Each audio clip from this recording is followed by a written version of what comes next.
Shalom anak-anak yang terkasih, bagaimana keadaan kalian? Tetap di rumah saja, jaga kesehatan dan jangan lupa berdoa. Bagaimana keadaan kalian? Bu Ana berdoa kalian tetap sehat-sehat semua ya. Oke, siap-siapkan diri kalian semua. Apa kalian sudah siap? Ingat, tetap jaga kesehatan, oke? Hari ini pelajaran Mulok Agama Kristen bersama dengan Bu Hana kembali ya. Kalau kalian sudah siap, kita akan belajar bersama-sama. Tapi jangan lupa terlebih dahulu kita akan berdoa. Mari bersatu di dalam doa. Tutup mata, lipat tangan, kita akan berdoa bersama-sama. Terima kasih Tuhan Yesus buat semua kebaikan-Mu. Berkati kami, sebentar kami akan belajar. Pimpin dari awal sampai akhir. Di dalam nama Tuhan Yesus kami sudah berdoa dan mengucap syukur. Haleluya, amin. Untuk materi pelajaran Mulok hari ini kita akan belajar dari kisah-kisah Tuhan Yesus dari Injil Matius, Markus maupun Injil Lukas. Kalian perhatikan baik-baik ya anak-anak yang terkasih. Siapkan diri kalian. Kisah yang pertama terambil dari Injil Matius pasal yang keempat ayat 1 sampai ayat yang ke-11, bercerita tentang pencobaan Tuhan Yesus di padang gurun. Pada waktu Tuhan Yesus berpuasa selama 40 hari 40 malam, dia tidak makan dan tidak minum. Akhirnya Tuhan Yesus sebagai manusia juga merasa lapar. Sama seperti kita, kalau kita tidak makan ya anak-anak, kita pasti merasa lapar. Pada waktu itu datanglah iblis, dan iblis meminta agar Tuhan Yesus mau merubah batu menjadi roti. Tetapi firman Tuhan berkata, Tuhan Yesus berkata bahwa manusia tidak hidup dari roti saja, tetapi juga dari firman Allah. Dan pencobaan yang kedua, iblis membawa Tuhan Yesus ke atas bait suci. Apa yang dilakukan iblis? Iblis berkata kepada Tuhan Yesus pada waktu itu, iblis meminta agar Tuhan Yesus mau menjatuhkan diri ke bawah karena nanti pasti ditolong oleh para malaikat.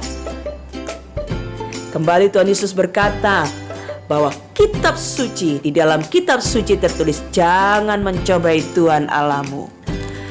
Dan pencobaan yang ketiga, Tuhan Yesus dibawa oleh iblis menuju ke gunung yang tinggi dan ditunjukkan kemegahan kerajaan dunia. Iblis kembali berkata kepada Tuhan Yesus bahwa kerajaan dunia akan diberikan kepada Tuhan Yesus dengan satu syarat. Apa yang diajukan oleh iblis? Syaratnya adalah iblis meminta agar Tuhan Yesus mau menyembah iblis. Tentu saja salah permintaan iblis ini. Dan akhirnya Tuhan Yesus berkata bahwa menurut kitab suci iblis harus menyembah Tuhan karena dialah Tuhan yang layak disembah. Kisah yang kedua terambil dari Injil Markus pasal yang ke-10 ayat 46 sampai 52, cerita yang tidak asing lagi tentang Bartimius, seorang yang buta yang duduk di pinggir jalan, kerjanya mengemis anak-anak. Kasihan ya. Bartimius pada waktu itu berteriak, "Yesus, kasihanilah aku." Karena Bartimius mendengar bahwa ada Tuhan Yesus yang lewat pada waktu itu. Orang-orang banyak bilang, kamu harus diam karena Bartimius ini berisik, teriak-teriak. Tetapi apa yang dilakukan Bartimius pada waktu banyak orang menegur dia? Bartimius berteriak semakin keras, "Anak Daud, kasihanilah aku." Dia semangat sekali memanggil Tuhan Yesus. Dan akhirnya Tuhan Yesus berhenti dan menyuruh muridnya untuk membawa Bartimius datang kepada Tuhan Yesus. Salah satu muridnya akhirnya mendatangi Bartimius dan berkata, "Kuatkan hatimu, berdirilah, ia memanggil engkau." Artinya Tuhan Yesus memanggil Bartimius. Pada waktu Tuhan Yesus bertemu dengan Bartimius, Tuhan Yesus berkata, "Kamu ingin apa? Kamu ingin aku berbuat apa kepada kamu?" Dan Bartimius menjawab, Bartimius berkata, "Tuhan, supaya aku dapat melihat." Ini adalah permintaan Bartimius. Anak-anak yang terkasih, dia ingin bisa melihat kembali. Tuhan Yesus berkata, "Melihatlah engkau, imanmu telah menyelamatkan engkau." Dan apa yang terjadi setelah Tuhan Yesus berkata demikian? Tiba-tiba terbukalah mata Bartimius. Demikian firman Tuhan menuliskan.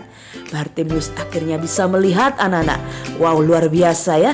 Tuhan kita Tuhan yang berkuasa. Sekarang mata Bartimius sudah bisa melihat lagi. Dan dia sangat bersyukur dan akhirnya menjadi pengikut Tuhan Yesus. Kisah yang ketiga terambil dari Injil Lukas pasal 19 ayat 1 sampai ayat yang ke-10 tentang Zakius. Dia seorang kepala pemungut cukai. Banyak orang tidak suka terhadap Zakius karena sifatnya yang suka memeras orang-orang tidak mampu. Suatu hari Tuhan Yesus masuk ke kota Yeriko dan berjalan melalui kota itu.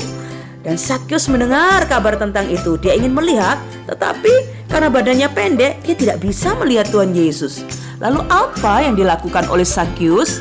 Firman Tuhan menuliskan Zakius memanjat pohon ara untuk bisa melewati Tuhan Yesus yang sedang lewat saat itu. Dan pada waktu Tuhan Yesus melintas di bawah pohon itu, Tuhan Yesus melihat ke atas dan berkata, "Zakius, turun, aku mau menumpang ke rumahmu." Wah, luar biasa ya. Zakius akhirnya cepat-cepat turun, dengan sukacita dia menerima Tuhan Yesus di rumahnya. Tetapi orang-orang yang melihat bingung semua.